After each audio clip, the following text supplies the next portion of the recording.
Hello, everyone. My name is Owen, also known as W Survivor, also known as Ren. But I'm not going to be using any aliases today or acting in character as anything. Doesn't matter because most of you probably don't know me. I make, well, my first couple of videos were theories, but for the most part, I just live stream video games. I am working on doing some animations uh,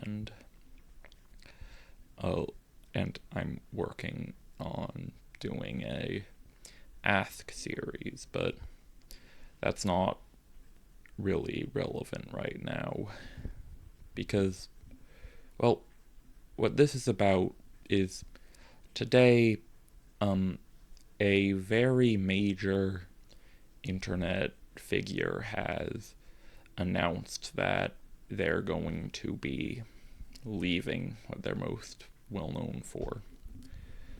Let's be real, you saw the thumbnail, you probably know who it is. Good old Matthew Patrick. I'm gonna be completely honest here. I didn't think every single one of his theories were great. I don't think anyone did, not even him.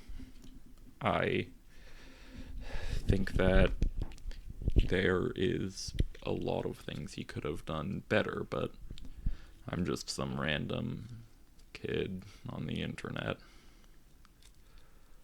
But the thing is a lot of the time, whenever me and my friends were working towards a project that we wanted to publish, I mean, we want to be game developers and I also want to be a YouTuber.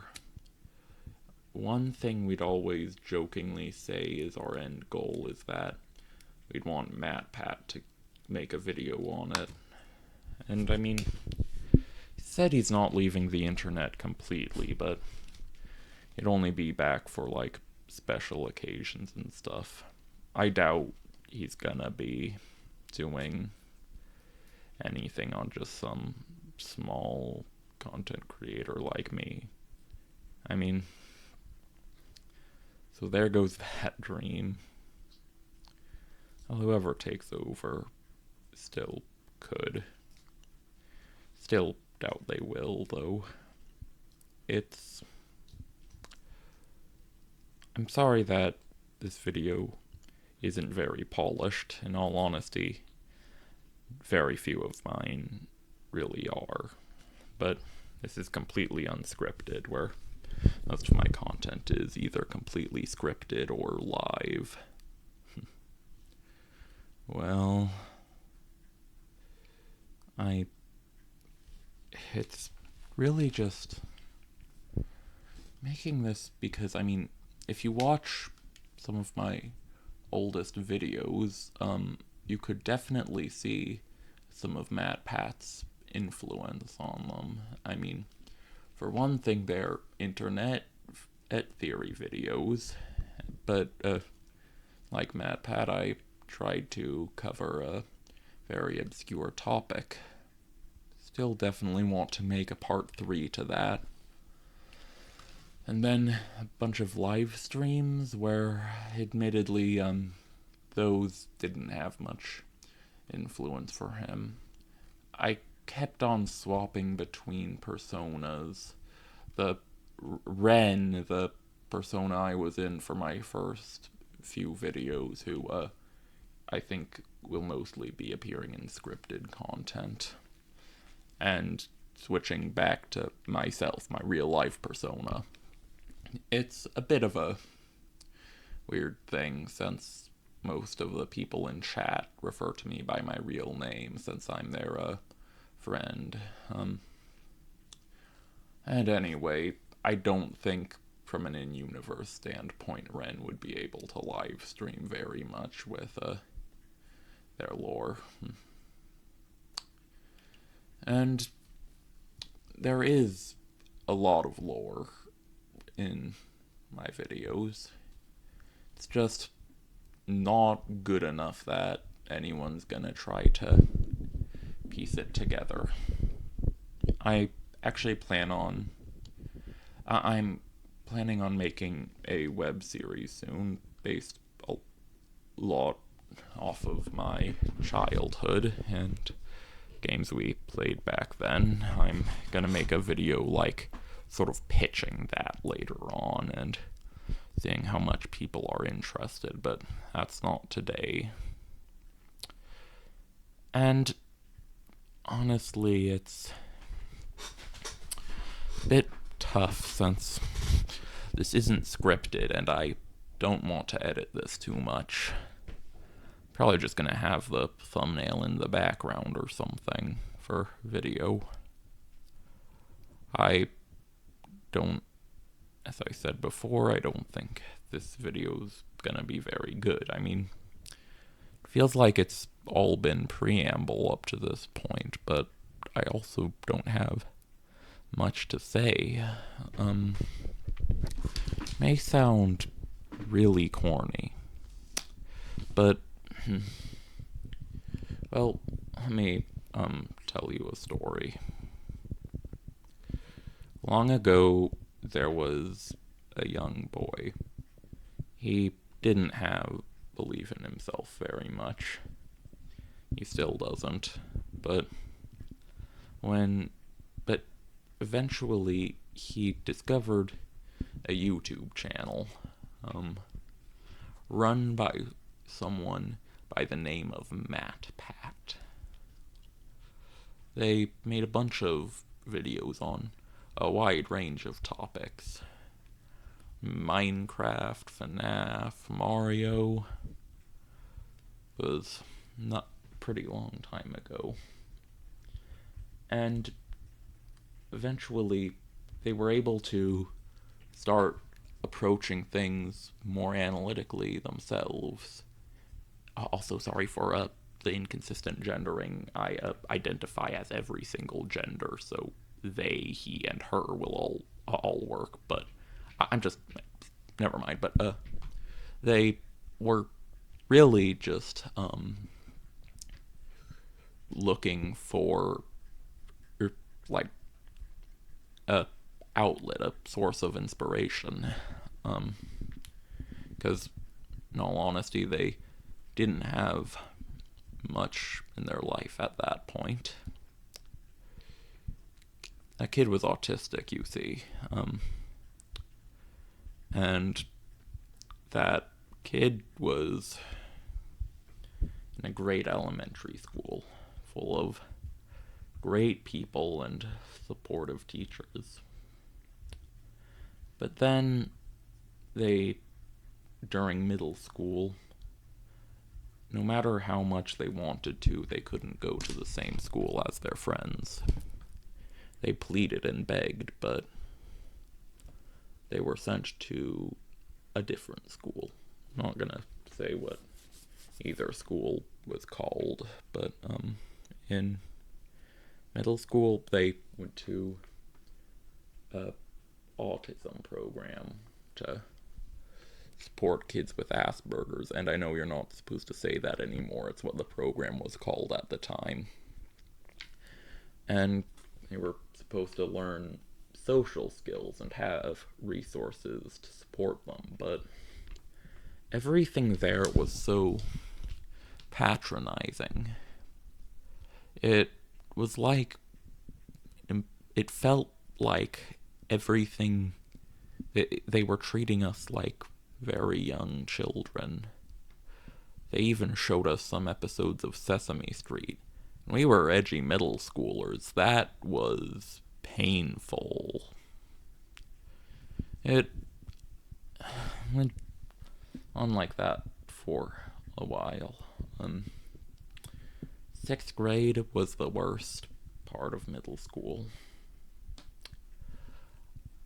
I went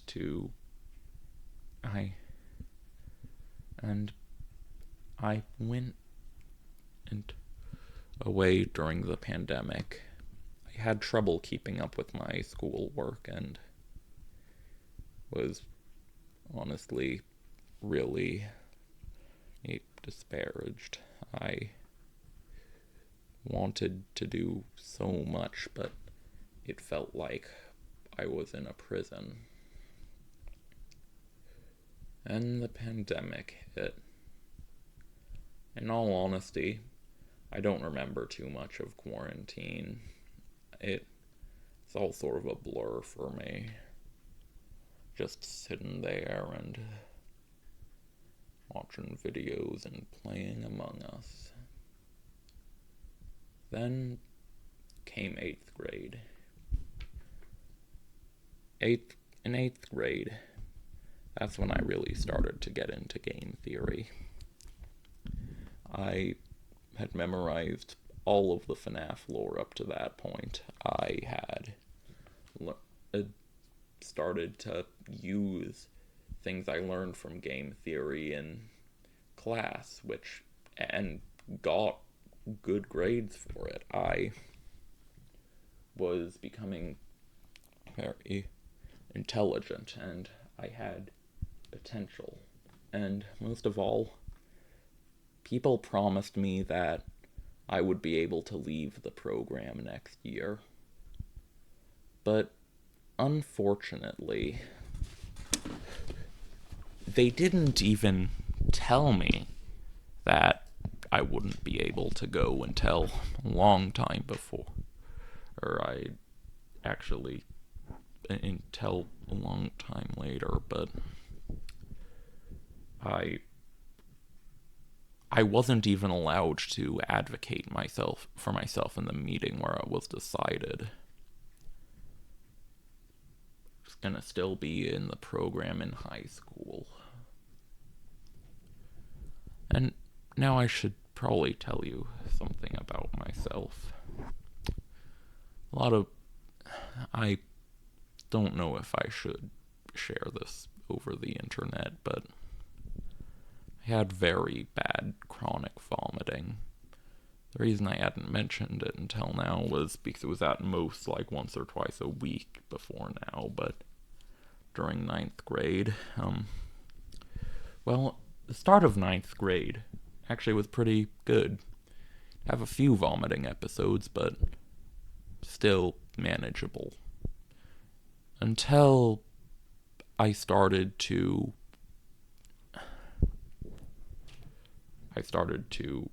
give up. Part of me wanted to stay home. Part of me wanted to learn and be with my friends. If I wholeheartedly wanted to go to school, I don't think the vomiting would have gotten that as bad as it did, but vomiting so much I couldn't go to school at all. I was I was bedridden all the time. I lost so much weight that and it was so tough since it was so hard to eat when you were constantly vomiting, but I was always hungry. The end of the year, I had hope that I'd be able to go back to attending school normally next year. Or I should say this year. Because, I thought that my vomiting would get better over the summer. And, it did over the summer. Because it's very much linked to stress. And I'm not gonna... Then, this year, I started fainting as well. I think I've only made it to 2 full days of school this year. And I wanted to spend that time creatively. But I didn't have the energy because I was feeling too sick, but I'm starting to get my energy back now. I think I might be able to do more YouTube stuff again. Good news for my 40 subscribers or whatever. I'm still going to try and make all the content I want to make, but don't know, but I can't make any promises. And I know a few of my friends in real life are watching this. And I want to tell you that even if I get to see you less now, I might even go to fully online school or even drop out completely. Just know that in spite of everything, I still care about you. I'm not abandoning you. And I hope we can still stay connected. Just wait for a response when you text me before you call. Alright? And a lot of this seems very off topic. Well, that's because it is. MatPat's not a fundamental part of my life. I think it would be concerning if he was. But during those difficult times, YouTubers like him, and a lot of YouTubers inspired by him, helped me get through it. Theorizing about video games was what helped me stay sane. If I stayed home completely alone for all that time, I think I might have completely lost my critical thinking because I wouldn't have had anything to use it on. But theorizing about video games, those mysteries helped me so much. A lot of those mysteries wouldn't have existed if it weren't for MatPat. You know, you weren't just a theorist. You were the game theorist. Thanks for watching. I always wanted to do that.